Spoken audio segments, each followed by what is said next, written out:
ኢየሱስ ክርስቶስን ትሸፍኛለሽ የሚለኝ ሰው ኢየሱስ ክርስቶስን አሳንሶ አይቶታል ማለት ነው። በጣም ልክ እኔ ልብስ ላሰጣ ስወጣ መስኪ ባክሽን አደራሽን ፀሐይዋን እንዳትከልይን ብሎ እንደመናገር ነው። ፀሐይዋን በጣም አሳንሶ ገምቷታል ማለት ነው። እኔ ልብስ እዚህ ጋር ማስጣቴ ፀሐይዋን ሄዶ እንደመጋረድ አድርጎ ወስዷታል ማለት ነው። እና ለፀሐይዋ ያለውን ንቀት ነው የሚያሳየው ይሄ። ፀሐይ በእኔ ልብስ ማስጣት አትጋረድም። እዚች ጋር ትንሽዬ ስፔስ ጥላ ሊያርፍበት ይችል ይሆናል እንጂ ፀሐይዋ በጭራሽ አትጋረድም፣ አትሸፈንም። እንሸፍናት ብንል አንችልም። እንግዲህ ከፀሐይ የሚበልጠውን ኢየሱስ ክርስቶስን ደግሞ የፈለገ የዓለም ሕዝብ ተሰብስቦ ክህደት ቢያወራ ራሱ አይሸፍነውም። እና አንዲት የፌስቡክ ፖስት ላይ እንኳን ለእመቤታችን ለቅድስት ድንግል ማርያም የትንሣኤና የዕርገት በዓል አደረሳችሁ ሲባል ኢየሱስን ሸፈንሽ የሚል ሰው ኢየሱስን እየሰደበው ነው። በዛ አይሸፈንም ኢየሱስ ክርስቶስ። ማሳነስ ነው ይሄ። ለሱ ያላችሁን ንቀት እየገለጻችሁ ነው። የኖስቲኮቹ ኢየሱስ ግን ይሸፈናል በጣም። ሌላ ሰው ሲነሳ ያማዋል። ናርሲሲስቲክ ፐርሰናሊቲ ዲስኦርደር አለበትና እኔ ያለው እንዴት ሌሎችን ታነሳላችሁ ብሎ በጣም ይናደድባቸው ነበር ይላል ደቀ መዛሙርቶቹ ላይ። እውነትም ይሄ ሲሞን መሰሪ ነው እንጂ መድኃኒዓለም ኢየሱስ ክርስቶስ አይደለም። ምክንያቱም መድኃኒዓለም ኢየሱስ ክርስቶስን መጽሐፍ ቅዱስ ላይ እንደምናየው ሌሎችን ማንሳት ችግር የለበትም። እንደውም ፈልጎ ያነሳል፣ ደስ ይለዋል። ወዳጆቹ ናቸዋ፣ ቃል ኪዳን አለዋ ከነሱ ጋር። አብርሃምን ያነሳል፣ ይስሐቅን ያነሳል፣ ያዕቆብን ያነሳል፣ መጥምቆ ዮሐንስን ያነሳል። ምን ልታዩ ወጣችሁ እያለ ያደንቀዋል በሕዝብ ፊት። ዳዊትን ያነሳል፣ ሶሎሞንን ያነሳል፣ ንግስተ ሳባን ያነሳል። ስራቸውን፣ ጥበባቸውን፣ እምነታቸውን ያደንቃል። የነነዌ ሰዎችን ያነሳል። በበጎ የሚያነሳቸው ብዙ ናቸው። ሊቀ ነቢያት ሙሴን ብዙ ጊዜ አንስቶታል። በኖህ ዘመን የነበሩትንም አንስቷል። እናም ኢየሱስ ክርስቶስ ትሁት ነው። ያከበራቸውን አያፍርባቸውም፣ ያነሳቸዋል። ሌሎች ሲያነሷቸውም ደስ ይለዋል። የዳዊት ልጅ ሆይ ማረን ሲሉ ዳዊትን አስቦ ስለ ዳዊት ሲል ምህረትን ያደርግላቸዋል፣ ይፈውሳቸዋል። እንዲህ ነው እንግዲህ መድኃኒዓለም ኢየሱስ ክርስቶስ ስለ ሌሎች መነሳት በቃል ኪዳኑ ስላለፉ ቅዱሳን ይገደዋል። ጋረዱኝ የሚል ነገር የለበትም። የትህትና አባት ስለሆነ ማለት ነው። ትሁት ነው፣ እጅግ ትሁት ነው። ከሱ ቀድመው የነበሩትን ነቢያት ያነሳል፣ በፍቅር ያስታውሳቸዋል። አይደለም እውነታው አይደለም? እንግዲህ የኖስቲኮቹ መጽሐፍ ቅዱስ ላይ ያለው ኢየሱስ ግን ምን እንደሚል እኔ የቶማስ ወንጌል ጋር እንመለስ በድጋሜ። እንዲህ ይላል ቁጥር 52 ላይ His disciples said to him, 24 prophets have spoken in Israel, and they all spoke of you. He said to them, you have disregarded the living one who is in your presence, and you have spoken of the dead. ትርጉም ደቀ መዛሙርቱም 24 ነቢያት በእስራኤል ነበሩ፣ ሁሉም ስለ አንተ ተናገሩ አሉት።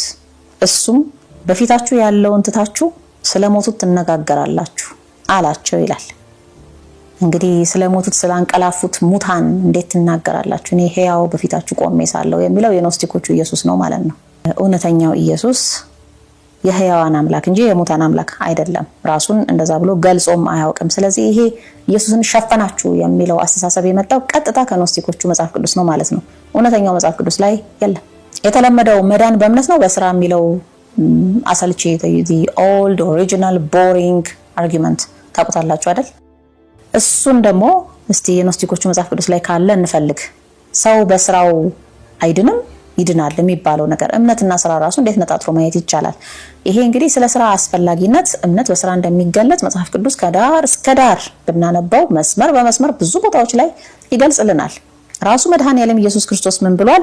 እነሆ በቶሎ እመጣለሁ፣ ዋጋዬ በእኔ ዘንድ አለ፣ ለእያንዳንዱም እንደ ስራው መጠን ከፍለዋለሁ ብሎ በዮሐንስ ራእይ ምዕራፍ 22 ቁጥር 12 ላይ ተናግሯል። እንዲሁም ደግሞ በወንጌሎቹም ላይ ፍሬ ማፍራት እንደሚገባ፣ መክሊትን ማትረፍ እንደሚገባ 30 60 100 ፍሬ ያፈራ በመክሊቱ ደግሞ አንድ የነበረውን 2 ማድረግ እንደሚገባ፣ 2 የነበረውን 4 ማድረግ እንደሚገባ፣ 5 የነበረውን 10 ማድረግ እንደሚገባ ስለ ስራ አስፈላጊነት በተለያየ መልክ ነግሮናል።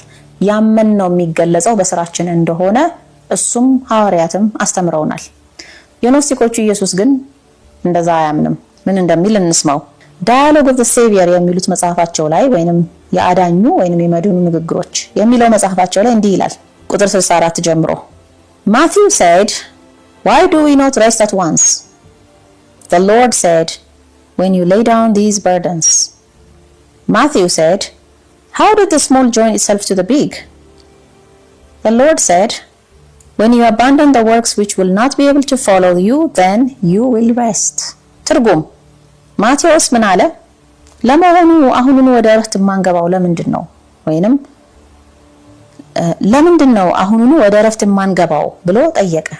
እረፍት ማለት እንግዲህ አንደኛ የመንፈስ ቅዱስ ሰላም ደስታ ማለት ሊሆን ይችላል። ሁለተኛ ራሱ የገነት እረፍት የመንግስተ ሰማያት እረፍት ማለትም ሊሆን ይችላል።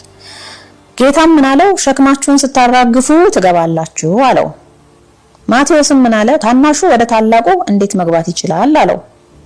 ጌታም ተከትለዋችሁ ሊሄዱ የማይችሉ ስራዎችን ስትተዉ ወደ እረፍት ትገባላችሁ አለው። ተከትለዋችሁ የማይሄዱ ስራዎችን እንግዲህ ሰውን መልካም ስራው ይከተለዋል ነው አይደለም የሚባለው? በአባባል ደረጃ እንኳን በመጽሐፍ ቅዱስ ጥቅስ ደረጃ ካየነው ቅድም ያልናቸው አሉ። እንደገናም ደግሞ ወደ መንግስተ ሰማያት በብዙ ድካም እንገባ ዘንድ አለን ብለው ሐዋርያት የተናገሩትም ቃል አለ።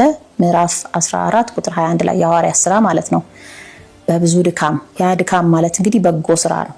ያመነውን በስራ ለመግለጽ ነው በዚህ ምድር ላይ እድሜያችን የሚረዝምልን እንጂ ሌላ ምክንያት የለምና በዚያ ወደ መንግስተ ሰማያት እንደምንገባ ስራችን እንደሚከተለን ይሄንን ነው እንግዲህ መጽሐፍ ቅዱስ የሚያስተምረን።